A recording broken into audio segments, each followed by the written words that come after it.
Hello everyone, welcome to ప్రవీస్ kitchen. ఈరోజు మనం చింతపండు పులిహోరని పర్ఫెక్ట్గా ఎలా చేసుకోవాలో చూద్దాం. జనరల్గా పండుగలు అనగానే మనకి ముందు గుర్తొచ్చేది ప్రసాదాలు అనగానే ముందు గుర్తొచ్చేది చింతపండు పులిహోర. ఈ చింతపండు పులిహోరకి ఎంతమంది ఫ్యాన్స్ ఉన్నారో ప్రత్యేకించి చెప్పనక్కర్లేదు. ఈ చింతపండు పులిహోరని ప్రతి ఇంట్లోనూ దసరాకి, దీపావళికి, వినాయక చవితి, ఒకటేమిటండి ప్రతి పండగకి కూడా మెయిన్గా అందరూ చేసేది చింతపండు పులిహోర. తినడం చాలా ఇష్టం, కానీ కొంతమందికి చేయటం రాదు, పర్ఫెక్ట్గా కుదరట్లేదు అనుకున్న వాళ్ళకి చాలా ఈజీగా పర్ఫెక్ట్గా ఎలా చేయాలో ఈ వీడియోలో నేను టిప్స్తో సహా చెప్తాను, చూసేయండి. ముందుగా ఒక ప్రెషర్ కుక్కర్ తీసుకొని అందులోకి ఒక గ్లాస్ బియ్యాన్ని వేసుకోవాలి. ఒక గ్లాస్ అంటే 1/2 kg వరకు ఉంటుందండి. తర్వాత ఇందులోకి 2 టేబుల్ స్పూన్ల పచ్చిశనగపప్పుని వేసుకోవాలి. పచ్చిశనగపప్పుని బియ్యంతో పాటు కుక్ చేసుకుంటే టేస్ట్ ఇంకా బాగుంటుందండి. తాలింపులో వేసి కుక్ చేసుకునే పచ్చిశనగపప్పుకి ఒక టేస్ట్ ఉంటుంది, ఇలా బియ్యంతో పాటు కుక్ చేసుకునే పచ్చిశనగపప్పుకి మరో టేస్ట్ ఉంటుంది. ఇది చాలా బాగుంటుంది, తప్పకుండా ట్రై చేయండి. ఇలా బియ్యాన్ని, పచ్చిశనగపప్పుని తీసుకుని 2-3 సార్లు వాష్ చేసుకుని ఒక గ్లాసు బియ్యానికి 2 గ్లాసుల నీళ్లు, అలాగే 2 టేబుల్ స్పూన్ల పచ్చిశనగపప్పుకి 4 టేబుల్ స్పూన్ల నీళ్లు వేసి, తర్వాత 1 టేబుల్ స్పూన్ ఆయిల్ వేసి మూత పెట్టి 3 విజిల్స్ వచ్చేంత వరకు మీడియం ఫ్లేమ్లో కుక్ చేసుకోవాలి.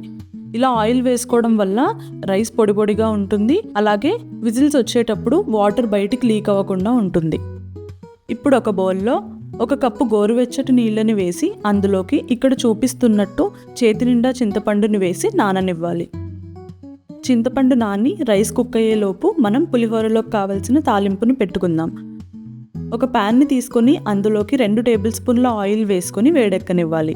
తర్వాత ఇందులోకి 1/2 కప్పు వేరుశనగ గుళ్ళని వేసి కాస్త వేగిన తర్వాత 1 స్పూన్ పచ్చిశనగపప్పు, 1 స్పూన్ మినప్పప్పు, 1 స్పూన్ ఆవాలు, 1 స్పూన్ జీలకర్ర వేసి వేగనివ్వాలి. ఇవి కాస్త వేగిన తర్వాత ఇందులోకి చీరి పెట్టుకున్న 10 నుంచి 12 పచ్చిమిరపకాయలు, 7-8 ఎండుమిరపకాయలు, 1 గుప్పెడు కరివేపాకుని వేసి వేగనివ్వాలి. తర్వాత స్టవ్ ఆఫ్ చేసుకుని 1/2 స్పూన్ పసుపు వేసి కలుపుకోవాలి.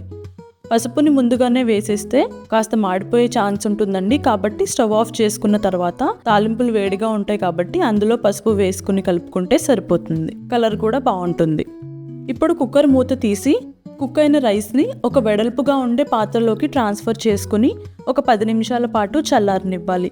వేడి మీద కలిపేస్తే రైస్ విరిగిపోతుందండి, కాబట్టి కాస్త చల్లారితే మెతుకు కాస్త గట్టిపడి విరగకుండా ఉంటుంది. ఇప్పుడు ఇందులోకి తాలింపుని ట్రాన్స్ఫర్ చేసుకుని గరిటెతో కానీ చేత్తో కానీ బాగా కలుపుకోవాలి.